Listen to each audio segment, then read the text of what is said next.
नमस्कार, आप देख रहे हैं एटीएन लाइव इंडिया और मैं हूं आपके साथ रेहान अहमद। अभी मौजूद हैं आईएमए हॉल में और आईएमए हॉल में ऑल इंडिया मुस्लिम मोर्चा की तरफ से एक प्रेस कॉन्फ्रेंस बुलाई गई है, जिसमें उपाध्यक्ष जो अशरफ अली जी हैं वो बात करेंगे आखिर जो उनके मुद्दे हैं उस पर। मगर सबसे बड़ा सवाल ये उठता है कि इन लोगों की डिमांड है कि मुस्लिम्स को सपोर्ट किया जाए, आरक्षण दिया जाए। सबसे बड़ा सवाल यहाँ पर ये उठता है कि जब इतना बड़ा आंदोलन सीए और एनआरसी में जब हुआ था तब मुसलमानों को नीतीश कुमार ने सपोर्ट नहीं किया, तो अब इनकी जो डिमांड है तो क्या सपोर्ट करेंगे। इसी सब मुद्दे पर हम आज बात करेंगे अशरफ अली जी से, जो कि उपाध्यक्ष हैं ऑल इंडिया मुस्लिम यूनाइटेड मोर्चा के। मेरा नाम कमाल असफ राइन हुआ। मैं राष्ट्रीय उपाध्यक्ष हूँ यूनाइटेड मुस्लिम मोर्चा का। ये हमारे जमील अख्तर अंसारी साहब हुए, ये मुश्ताक आज़ाद साहब हुए। हम सारे लोग यूनाइटेड मुस्लिम मोर्चा से जुड़े हैं। 5 नवंबर 2020 यूनाइटेड मुस्लिम मोर्चा ने एक बैठक की थी, जिसमें से आप लोग कुछ लोग मौजूद होंगे। डॉक्टर एजाज अली हमारे राष्ट्रीय अध्यक्ष हैं, उनकी अध्यक्षता में बैठक हुई थी, जिसमें ये हम लोगों ने निर्णय लिया था कि अभी 2020 बिहार विधानसभा चुनाव में यूनाइटेड मुस्लिम मोर्चा जनता दल यूनाइटेड उम्मीदवारों को समर्थन देगा और उनको जिताने में मदद करेगा। अपने फैसले के अनुसार हम लोगों ने चुनावी प्रक्रिया में हिस्सा लिया। अभी आप देख रहे होंगे कि मुख्यमंत्री भी, चूँकि पार्टी के राष्ट्रीय अध्यक्ष हैं, वो भी ये समीक्षा कर रहे हैं कि हमारी पार्टी ने 115 सीट पर चुनाव लड़ा और 43 सीट पर कामयाबी हासिल की, तो 72 सीट में हार और जीत की वजह क्या थी। तो वजह जो हम लोगों ने अपने स्तर से ज़मीनी स्तर पर काम करके पाया, एक कॉपी हम लोगों ने उनको भेजा है कि हमने ये पाया, जिसमें मुख्य कारण हम लोगों ने पाया कि 2015 में आप महागठबंधन के साथ चुनाव लड़े थे और 2020 में आप एनडीए गठबंधन से चुनाव लड़े। तो ये जो वजह थी, लोगों में एक भ्रम की स्थिति पैदा की गई थी, जिसको आपकी तरफ से साफ नहीं किया जा सका था चुनाव से पहले। दूसरी बड़ी वजह थी सीएए में आपकी पार्टी ने दिल्ली में वोटिंग किया था। क्योंकि हम लोग मुस्लिम समाज में जो कमज़ोर तबके के मुसलमान हैं उनके बीच काम करते हैं, तो उन लोगों के बीच में ये मैसेज गया। और हमें अफसोस है कि आपने अपनी पार्टी में जिन लोगों को एज ए मुस्लिम्स एमएलसी और एमपी और एमएलए और राज्यसभा और लोकसभा और चेयरमैन आपने बांटा है, उन लोगों ने अपनी पार्टी की बात को अपने लोगों में मजबूती से नहीं रखा। कोरोना की वजह से हम लोगों को समय कम मिलने के बाद भी हम लोगों ने अपने समाज में जितना हो सका जा कर के जदयू को वोट दिलाने की कोशिश की। हम लोगों ने कहा कि सीएए जो है वो मुसलमानों का मसला नहीं, वो भाजपा का मसाला है। सीएए जो कानून है पूरे देश में इस पर लोगों ने हंगामा किया, लेकिन आप गौर कीजिएगा जो कमज़ोर तबके के जो मुसलमान हैं उनको इससे कोई मतलब नहीं रहा, क्योंकि उन्हें पता है कि सीएए कानून जो है वो सिटीजनशिप देने के लिए है। और आप सिटीजनशिप दीजिएगा हिंदू को, सिख को, बुद्धिस्ट को, जैन को, पारसी को, ईसाई को, सबको, लेकिन मुसलमान को नहीं दीजिएगा। इसी पर मुस्लिम समाज में रिएक्शन हुआ। लोगों ने ये समझा नहीं कि कौन सा मुसलमान। आप ये कहते हो कि पाकिस्तानी, बांग्लादेशी, अफगानिस्तानी जो शरणार्थी हैं हम उनको सिटीजनशिप देंगे। तो हमारा ये मानना है कि अगर आप पाकिस्तानी, बांग्लादेशी, अफगानी मुसलमानों को भारत का सिटीजनशिप नहीं मिलता है तो भारतीय मुसलमानों को कोई आपत्ति इससे नहीं होनी चाहिए। हम लोगों का ये कहना है कि जो हमारा बुनियादी मसला है, हमारा शिक्षा है, रोजी है, रोटी है, कपड़ा है, मकान है, सड़क है, बिजली है, स्वास्थ्य है, इस पर काम होना चाहिए, जिस काम को नीतीश कुमार जी ने विगत 15 वर्षों से किया है। उनके इन कामों को आवाम के बीच में पहुंचाने की ज़रूरत थी, जो मोर्चा ने किया है। हम लोगों का ये मुतालबा है कि आप 10% आर्थिक आधार पर गरीब स्वर्णों को आरक्षण दे सकते हैं। उसमें जो है ये आरक्षण की जो सीमा थी 49.5%, उसमें कोई दिक्कत नहीं हुआ। और जब पिछड़े, अत्यंत पिछड़े, दलित, महादलित ये कहते हैं कि इस कोटे को बढ़ाया जाए, हमारा आरक्षण कोटा बढ़ाया जाए, तब बात आती है कि सुप्रीम कोर्ट की तरफ से रोक है, ये हम बढ़ा नहीं सकते हैं। तो आपने इसमें अलग से 10% कैसे आपने दिया आर्थिक आरक्षण। हमारा ये डिमांड है कि जब 85% पिछड़े, अत्यंत पिछड़े, दलित, आदिवासियों की आबादी है, तो हमारा आरक्षण भी 80% किया जाए। ये पहला डिमांड। और आप जानते होंगे कि मोर्चा का शुरू से 1994 से ये मुद्दा रहा है कि जो संविधान के धारा 341 में धार्मिक प्रतिबंध 1950 के राष्ट्रपति अध्यादेश को द्वारा लगाया गया, उस प्रतिबंध को वापस लिया जाए। और इसके लिए केंद्र सरकार को सिर्फ कैबिनेट का डिसीजन ही लेना काफ़ी होगा। तीसरा, हम लोगों ने कहा कि आज केंद्र सरकार सब कुछ को प्राइवेट कर रही है। BSNL private, railway private, airport private, aeroplane private, सब कुछ प्राइवेट। और प्राइवेट में आरक्षण नहीं है। तो जहां आरक्षण है वो चीज़ जब खत्म हो गई तो फिर आरक्षण तो चूचू का मुरब्बा बन के रह गया। इसलिए आप निजी क्षेत्रों में और न्यायपालिका में आरक्षण का प्रावधान कीजिए। और आखिरी सबसे इम्पोर्टेंट हमारा डिमांड है कि जब हम सब कुछ जातीय आधार पर कह रहे हैं तो ये पता होनी चाहिए कि कौन सी जाति की कितनी आबादी है। 1931 में ब्रिटिश के शासनकाल में जब पहला जनगणना हुआ था तो वो जातीय आधार पर हुआ था। 1941 में जब पूरी दुनिया की हालात अच्छी नहीं थी तो 1941 में कोई जनगणना हुआ ही नहीं। और 1951 से पहले 1948 में नेहरू की सरकार ने जो कास्ट का कॉलम था उस जनगणना में, उस कॉलम को गायब कर दिया। इसका नतीजा है कि जनगणना तो होता है लेकिन जातीय आधार पर नहीं होता है। हमारा मुतालबा है, मोर्चा का मुतालबा है कि 2021 का जो सेंसस हो, जो जनगणना हो, वो जनगणना जातीय आधार पर हो। इसलिए हमने कहा कि CAA ये मुसलमानों का मसला नहीं और सेंसस अमेंडमेंट एक्ट ये सबका मसला है। इस एक्ट में संशोधन होना चाहिए और जो कास्ट कॉलम को 1948 में हटाया गया उस कॉलम को पुनः जोड़ना चाहिए। जो लोग ये कह रहे हैं कि लोक जनशक्ति पार्टी भी चुनाव में एक मसला थी, जनता दल यूनाइटेड के आमने सामने वो खड़ी थी, तो हमारा ये कहना है कि देखिए हर पॉलिटिकल पार्टी चुनाव लड़ेगी, कोई किसी के खिलाफ कोई किसी के खिलाफ, वो लड़ी। लेकिन जो मुख्य वजह था आपके सामने हमने रखा कि महागठबंधन और एनडीए गठबंधन का जो मामला 2015-2020 में हुआ, इसको जदयू के लोगों ने जनता के बीच में क्लियर करने में सफलता नहीं हासिल की, जिसको मोर्चा ने बहुत हद तक प्रयास करके पूरा करने का कोशिश किया। दूसरा, CAA में वोट देना। अभी आपके सामने हमने बता दिया कि ये भी कोई मसला नहीं था अगर ये लोग जाते, लोगों को समझाते।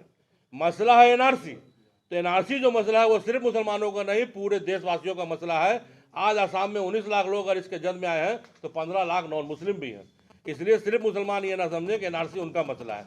आज बिहार समेत कई रियासतों ने असेंबली से रेजोल्यूशन पास कर दिया है कि NRC वो अपने रियासत में नहीं होने देंगे। इसलिए हम ये कहना चाहते हैं कि राष्ट्रीय जनता दल यादवों की और सामंती मुसलमानों की पार्टी है।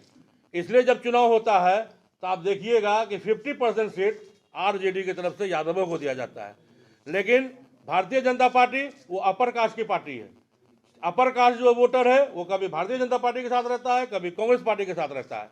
लेकिन बाकी वोटर को मोबिलाइज करने के लिए वो हिंदुइज्म की बात करता है और हिंदुइज्म को मजबूत करने के लिए वो मुसलमानों के खिलाफ अपनी आइडियोलॉजी बनाता है और ऐसे ऐसे मुद्दे समाज में उछालता है जिससे मुस्लिम समाज में रिएक्शन हो और हिंदुइज्म मजबूत हो और हिंदू बन करके जो पिछड़ा, अत्यंत पिछड़ा दलित महादलित है उनको वोट देता रहे।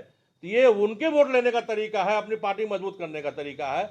हम ये कहना चाहेंगे नीतीश कुमार जी से कि जनता दल यूनाइटेड को भी चाहिए कि जब आप पिछड़े, अत्यंत पिछड़े, दलित, महादलित और कमजोर वर्ग के मुसलमानों के लिए काम करते हैं तो आपको भी चाहिए कि आप इनको एकजुट करने के लिए आप इनके हिसाब से अपना आप स्ट्रेटजी तय कीजिए, जैसे बीजेपी अपनी स्ट्रेटजी तय करती है। बीजेपी जब कुछ मुसलमानों के खिलाफ बोलती है तो सीधे सीधे इसका नुकसान आपको होता है, क्योंकि जो नॉन बीजेपी है, जो गैर भाजपा दल है, उसको तो आसानी से बीजेपी के मुखालफत में मुसलमानों का वोट मिल जाता है। लेकिन आप बीजेपी के साथ हैं तो आपको इसका नुकसान होता है। इसलिए आपके साथ ऐसी टीम की जरूरत है जो आपके काम को, आपके किए हुए कामों को समाज से आपको जोड़ने में कामयाबी हासिल करे, वो समाज को सही रास्ता दिखा सके, सही और गलत की जो है तस्दीक हो सके। आप में ये खामी है।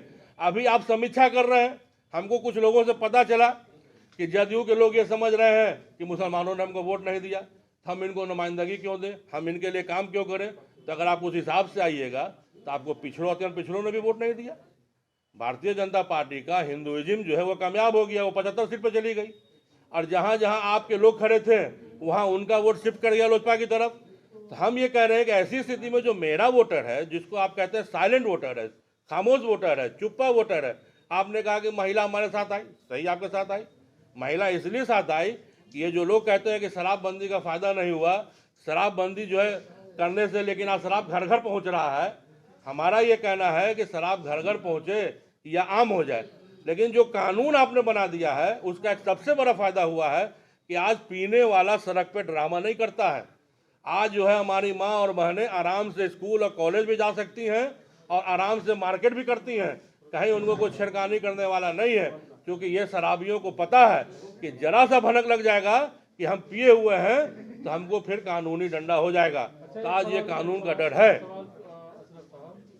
दलित मुस्लिम मोर्चा जो है जेडीयू से दलितों को जोड़ने की किस तरह से कोशिश करेगी?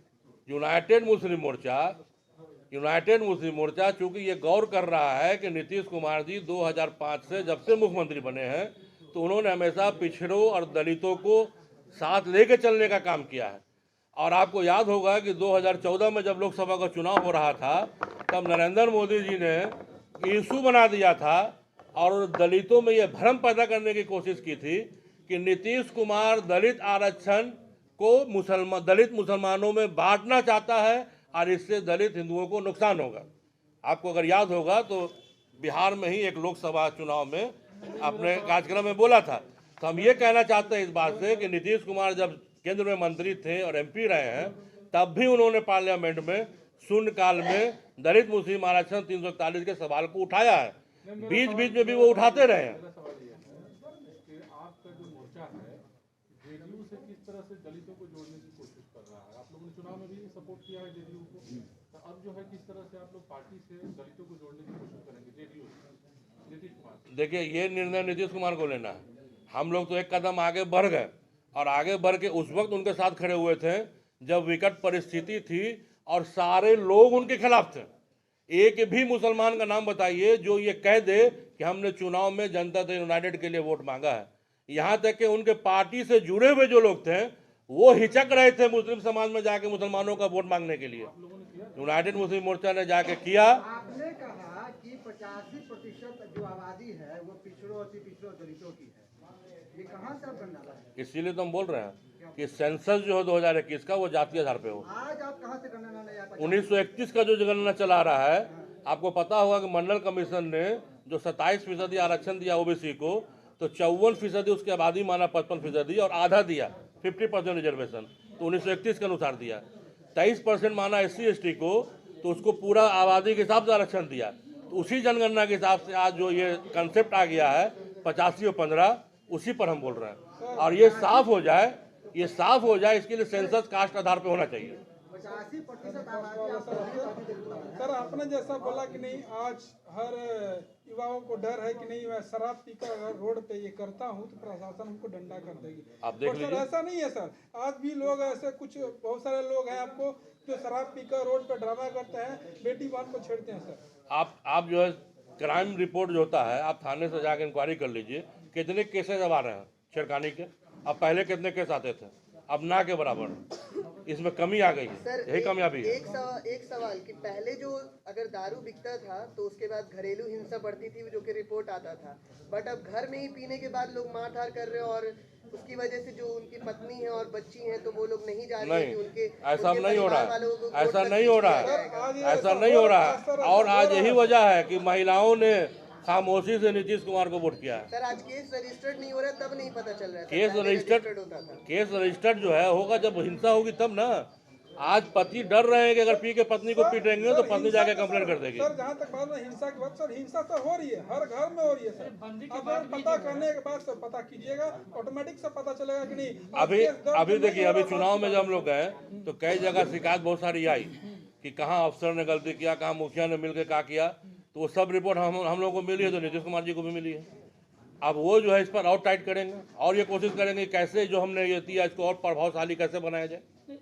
जब फिर मुख्यमंत्री वो बने, उनको फिर मौका मिला है ना, तो और प्रभावशाली बनाने का वो ये करेंगे, संकल्प लेंगे।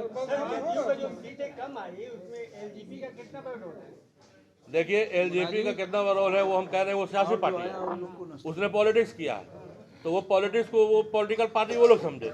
हमारा कहना वोट तो समाज ही ना देता है। तो हमारे समाज में जो बड़ा मुद्दा था वो ये दो मुद्दा था कि आप महागठबंधन से साथ लेकर चुनाव लड़े और बाद में आप एनडीए गठबंधन के साथ गए। तो इस मामले को हम लोगों ने जाके अपने समाज को क्लियर किया कि 2005 से नीतीश जी एनडीए गठबंधन में रहे हैं, 2017 में जाना वो नया मामला नहीं था और ये पॉलिटिकल मसला है। एक तरफ मामला था कि जो डिप्टी सीएम है उन पर ये आरोप था, वो जो है चार्जशीटेड थे, मुख्यमंत्री ने कहा आप रिजाइन करो, नहीं किया, तो ये उन लोगों का मसला है। लेकिन ये जो भी हुआ इससे मुसलमानों को का हुआ तो मुस्लिम के लिए नीतीश कुमार खड़े नहीं हुए, तो क्या लगता है कि अब खड़े हो जाएंगे? कुमार खड़े कैसे नहीं हुए? नीतीश कुमार भारतीय जनता पार्टी के साथ रहते हुए 25 फरवरी को बिहार असेंबली से रेजोल्यूशन पास कर दिया कि बिहार में एनआरसी एनपीआर नहीं होगा, अगर जनगणना होगा तो जातीय आधार पर होगा। वो तो क्लियर कर दिया। और सीए को हमारा कहना है कि देखिए सीए क्या है, आप सिटीजनशिप देना चाहते हैं, किनको देना चाहते हैं, हिंदू, सिख, ईसाई, बौद्ध, जैन, पारसी, आप उसको देना चाहते हैं। इसमें आपने कहा कि मुसलमानों को नहीं देंगे। तो सवाल ये है कि आप जब पाकिस्तान, बांग्लादेश, अफ़गानिस्तान के लोगों को दीजिएगा तो ये तीनों मुल्क तो मुस्लिम मुल्क है, वहाँ के मुसलमानों को भारत की नागरिकता की ज़रूरत क्या है? अगर कोई लेना भी चाहता है, अगर उसको भारत सरकार नहीं देती है तो भारतीय मुसलमानों का क्या प्रॉब्लम है? तो ये हमारा प्रॉब्लम है ही नहीं, लेकिन प्रॉब्लम बना के रखा जाता है। भारतीय जनता पार्टी को इस तरह की हरकत इसलिए करती है कि उसको हिंदुइज्म का वोट एकजुट होकर चाहिए। और नीतीश कुमार को जो है ये सोचना है कि एक तरफ जो गैर भाजपा पार्टी है वो बीजेपी विरोध का वोट तो ले लेती है और बीजेपी विरोध इनको झेलना पड़ता है कि इनका वोट जो है घटक जाता है। तो आपको अपने वोट को बचाना है तो आपको अपने साथ वैसे लोगों को रखना होगा ना, जो अपने समाज को आपसे जोड़ के चले, अपने समाज को समझा के चले। आप उसको सब कुछ देते हैं, उसका काम भी करते हैं समाज का, लेकिन जब मौका आता है तो कोई उस समाज को जोड़ने को आगे नहीं आता है। इसी चुनाव में आप देख लीजिए, इस चुनाव में सवाई यूनाइटेड मुस्लिम मोर्चा के इतना सौतेला व्यवहार क्यों किया जा रहा है मुसलमानों के साथ? मुसलमानों के साथ सौतेला व्यवहार नहीं होगा। जब इलेक्शन आएगा, वोट देने का मौका आएगा तो आप काम करने पर वोट नहीं दीजिएगा, वोट को काम से नहीं जोड़िएगा, विकास से नहीं जोड़िएगा, भाजपा हराव कीजिएगा, तो क्यों आपको लोग साथ देगा? हम लोगों का कहना है कि पिछड़े दलित मुसलमान, जो कमज़ोर वर्ग के मुसलमान हैं, वो नीतीश कुमार के साथ हैं। नीतीश कुमार ने उन्हें मौका भी दिया है, उनका काम भी किया है। नीतीश कुमार को इन्हीं लोगों को अपने साथ जोड़ के चलने की ज़रूरत है। और जो सामंती मुसलमान, पहले का राजद, यादवों और सामंती मुसलमानों की पार्टी है।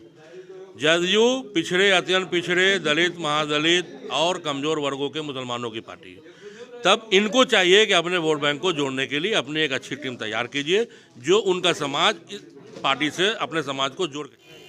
तो आपने देखा कि अशरफ अली जी का क्या कुछ कहना है। आप देख रहे हैं ATN लाइव इंडिया और मैं हूं आपके साथ रैयान अहमद। अगर आप ये वीडियो हमारे फेसबुक पेज पर देख रहे हैं तो फेसबुक पेज को लाइक कर लीजिए।